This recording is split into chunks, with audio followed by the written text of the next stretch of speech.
Prajem dobrý deň. Dneska trošku fúka vietor, tak to bude s vetrom.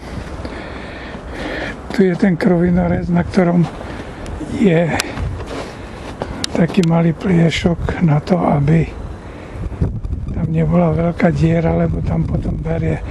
A toto je kosák, s ktorým proste sa to robí, myslím, najľahšie.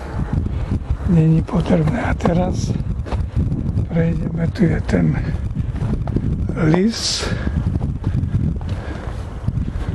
Na tej tiehli tu je tá ležatá miešačka, ktorá funguje perfektne. A teraz ideme, tam je tá nervička, tu je miešačka pôvodná. A tu ideme na ten rákos, alebo trstinu. Tak toto je veľmi kvalitná trstina. Vidíte, že je krásna, rovná. Nie je žiadny tento. Je vysoká, niektorá až okolo 3 metrov. No, to znamená, že je kvalitná. Tento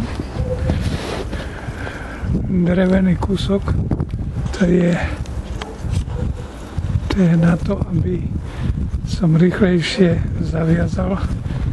Chytím za to drievko, špagát za to vložím a takto uťahnem.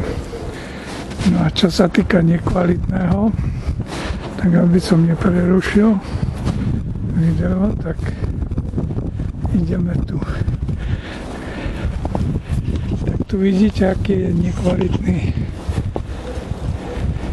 rákos alebo trstina, ktorú som nazbieral len kvôli tomu, aby som to mohol porovnávať. Vidíte, že je sivá, proste nepekná, samé listie, proste ešte není vidieť tú krivotu, lebo je krivosť, lebo je proste zakrytá, zviazaná. No a tu je ďalší rákos, alebo trstina, ktorá je pod strechou a bola trošku aj užitočná na to, že sa zakrývala šachta na vodu, aby voda nezmrzla. Ona aj tak zmrzla, ale až potom sme dali rákos, jak už potom to povolilo. Takže vidíte, že rákos musí byť rovný, čistý a tu sú tie ťahače na tom, čo som spomínal. Pokiaľ je toho veľa, tak to treba obísť. Tu je tiež taká trošku menej kvalita. A toto je najlepší